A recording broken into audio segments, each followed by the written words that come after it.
Hello, and welcome to Movie Night. Tonight, we are reviewing the science fiction thriller Arrival, starring Amy Adams, Jeremy Renner, and Forest Whitaker. Arrival is a tense movie about Amy Adams, who is a linguist named Louise Banks. Louise Banks. She's a linguist, she's a professor, and she is contacted by the U.S. government to investigate a mysterious alien arrival in Montana and help translate their language. Along the way, she receives help from Jeremy Renner's character, Ian something, who is a theoretical physicist of some sorts. Yeah. And the character that Forest Whitaker plays seeks to sort of challenge what she's doing. Yeah, he's just the grouchy military guy. Yeah, basically. Yeah. So, Arrival is a very special movie because it's not what I thought it was going to be. Yeah. It's very. You go in there expecting like some tense. It is tense, but you go in there expecting some sort of tense alien, like, oh, are they gonna vaporize us or are they not gonna vaporize us type movie, and you end up getting a movie about a lot about language. Like, this is much more English class movie than a science class movie. A lot about language and a lot about time and the way humans perceive time. It's very, I don't know, there's a lot of abstract concepts that Arrival tackles, and I think it ultimately tackles them very well.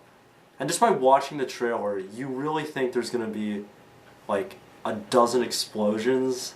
Like, you think there's going to be some sort of war, but instead it doesn't do that. It's really quite a calm movie. There was never a point where I was like scared or anything, like in terms of like horror movie jump scares. If anything, the movie, like especially with the alien spaceship and stuff like that, the heptapods, which the aliens are called, are pretty creepy. But like, it's never like, it's just much more intense. There's very strong atmosphere rather than like just crazy action. It's more of like an inquisitive, like curiosity thing. What are these things? And like the girl in The Exorcist, like that was like meant to scare you, but these aliens are just sort of you're less scared of them, and you just want to know more about them. Yeah, they're intriguing. They're a mystery. At its core, it's kind of a mystery movie. There's a big twist at the crux of the whole thing, which I'm very proud of. I called halfway through the movie. You did call that. I'm a genius. Cole Altmayer is your resident genius entertainment editor. So from here on out, if you care about spoilers for Arrival, stop watching the video now, because we're gonna tread some spoiler-heavy waters from now on. But the first thing we're gonna talk about, it's not super spoilery, but one of the best things about the movie, beyond the twists and the turns, and the intriguing atmosphere, I guess it helps contribute to the intriguing atmosphere, but the cinematography, because this movie's beautiful. Like, not even just at like a storyline level. It doesn't just tug at the heart, it tugs at the eyes. Cause like, just the way like the whole, when they were in the alien ship, you felt like a very like good like sense of vertigo, because like gravity was all topsy-turvy. People were walking up walls, people were like falling and then being like suspended in midair. And just the way the movie presented all these things was just very like, you felt like you were actually like floating in space. You felt like you were underwater, especially watching the aliens move. Were like, just the special effects and the cinematography were top notch, and they helped contribute to this atmosphere. Like, if they had somebody else behind the camera besides what was the director's name? It was like something here. While he searches up. While he searches up, it also helped explain like a lot of the like really abstract concepts. Like, the purpose of the movie was to decipher a language that we had no idea what to do with it, and they used like a bunch of shots of computers. Like, it would like display what everything meant, and like that helped like the viewer to sort of understand this language as like the characters were learning it, and. It also discussed, one of the heavy themes was time and how it's non-linear, it's more of a loop. And the way they did this was by what we now know are not flashbacks, they're like future flashbacks to really help represent that. Yeah, at one point the main character Louise Banks starts to like experience, like she she basically starts to experience time how the heptapods, I believe they're called heptapods. The aliens, experience it, which is like, they don't experience it linearly.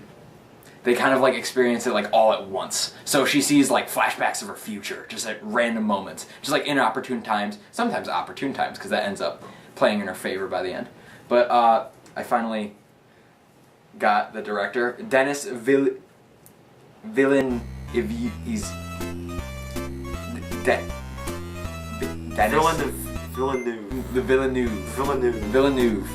I'm sorry, Dennis, if you're watching this. I feel like it's not even Dennis, there's one N. Could be Denise. Denise. Sounds like cute. Denise. Denise. Oh, he did, wow, okay. He did, I didn't know this. He did a movie called Enemy, which I'm a really big fan of. And actually, like, now, looking that up, I just had an epiphany now, mid-movie night. This is a special occasion. You don't get to see this happen much. But, there's actually a lot of similarities to Enemy. The twist is kind of similar.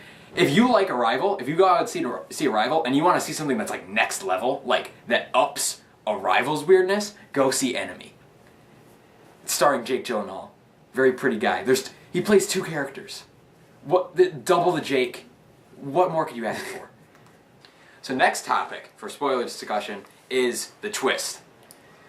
The thing is, very hard to explain. Cause it's hard to know where to start. Because the whole movie, the beginning is the end. The beginning of the movie is okay. So the movie opens with Amy Adams basically giving you like some sort of cryptic. It's a strange cryptic message. Yeah, it's very just like, I don't know. And then she seems to sort of go through her entire life in the matter of... basically, more or less, she's explaining, like, the birth of her daughter, and it shows the timeline of her daughter's life until her daughter, like, dies untimely of a disease. And that's from the very beginning. And for most of the movie, you are under the impression that this had already happened. Like, Amy Adams had already had her kid, and her kid had died. But as you watch the movie, and as Amy Adams begins to get closer with like the alien language, she starts to see the world and like process time the same way the aliens do, which is, as I mentioned before, non-linearly. So you then learn that she is getting like glimpses. She's not having flashbacks of her daughter who died. She's getting glimpses into the future of the daughter she will have with Jeremy Renner, who will end up dying. And it's like, the twist doesn't feel tacked on. Like, that's my problem with like a lot of movies like this, where it's like... It's just for shock factor. Yeah, it's expected to have like a big twist. It's been incorporated, because usually the twist in a movie is just one singular moment, but you've been like exposed to it this entire time. Yeah. So when it gets up to it, it's not much of like a peak. It's just sort of, everything sort of just falls into place naturally. Yeah, that's what I felt. The whole movie felt like it was like a great orchestra. Yeah. It was just like everything, like one movement collapses into the other movement, which goes and then once like motifs throughout the movie, like several shots that were used in the beginning of the movie are used the same in the end. There's so many like little like nods as to what the twist is going to be. The name of the daughter is Hannah, which is a palindrome, so it's spelled the same way forwards as it is backwards, which is a reference to how like aliens and eventually Louise begin to perceive time. The whole alien language, they don't speak, but they have like a writing system, like they squirt weird ink out of their tentacles and it makes like a weird circle. Their whole language is in the shape of a circle. There's just like so many like little nods. It was actually like a very well thought out twist instead of it being like rather like just it felt like it was supposed to be there because twist, like a shocking twist, brings an audience. One thing I noticed is just like a trend in general in movies is that Amy Adams tends to get the attraction of aliens a lot. Like in like Superman with especially aliens and like Zod and like Man of Steel. Aliens with giant, strange black ships tend to love Amy Adams. Yes. It's a weird theme in cinema today. I don't know why. there is a theme in Arrival that I've been exposed to this theme before in like other forms of media. The whole like theme of time as like a circle instead of it just being like linear has also been explored in a TV show called True Detective, and I feel like I owe Matthew McConaughey and Woody Harrelson in True Detective as to me figuring out the twist in Arrival like halfway through, because like the whole time at the beginning when she's talking about her daughter, she's all like, oh, beginnings and endings don't matter. I was like, huh, it's kind of like in True Detective, how they talk about how time's a flat circle. And then when the aliens like do their weird ink thing and they make their like circle symbols, and then they're like, oh, they express sentences that don't have a particular beginning or end. Everything is just like non-linear. I'm like, that is also like True Detective. And then I started to suspect that the story was probably not being told like exactly linearly. Yeah. And I was like, so more than meets the eye. Yeah, exactly. Like, what could be not? Because like most of the movie takes place at this military base, like the small like military encampment outside of like, they call it the Shell, which is the big alien ship. So like, okay, any of the stuff at the military encampment can't be told out of order because that just wouldn't make sense. So what could be told out of order?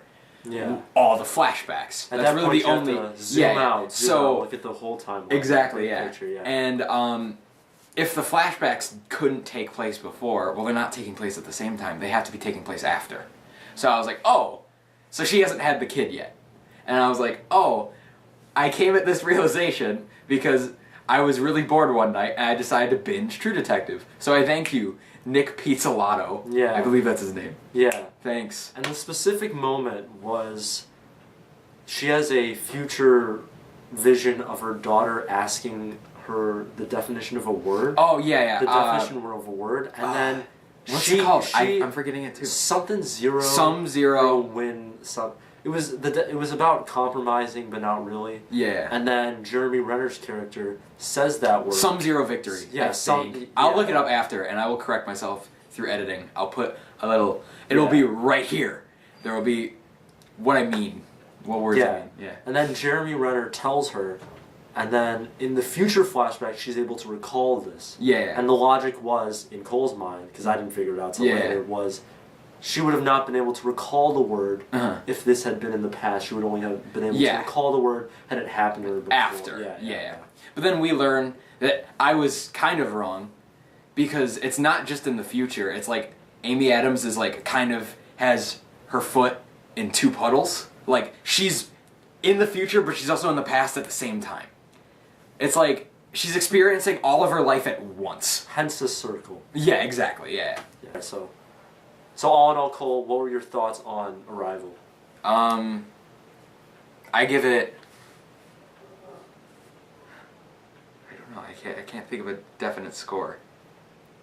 Well, I'd give it like a 9 because I had just seen Inferno a couple weeks before. Oh God! And Inferno. Oh God! Anything will look good next to Inferno. This was a good palate cleanser, and also wasn't your typical science fiction like guys with like lasers shooting at aliens. It really.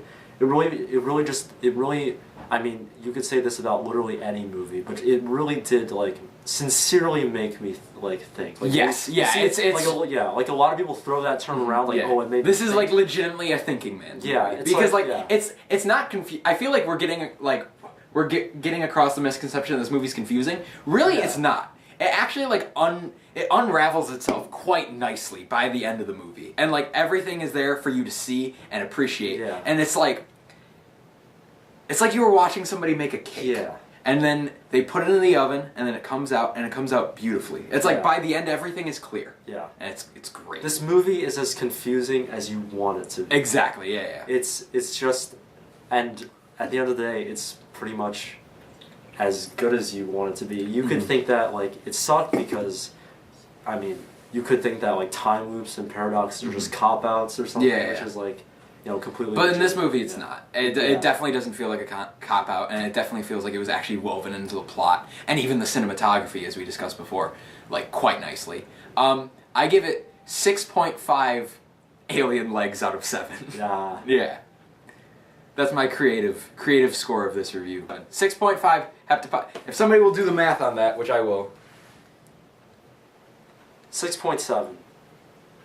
You giving 6.7? Sorry, 6.7. I was thinking 6 out of 7. Yeah. Calculator. I'm guessing like 0.83. 6 divided by... It would be 6 divided by 7, but... Yeah, it's Oh, 0.85. 0.85. Yeah. 85%. No, that feels low. I want it to be in the 90s. It did get... It gets a 90%. It gets a 90%. We round up. We round up here. We round up here. We round up here at movie night. Remind your teachers to do the same. Yeah.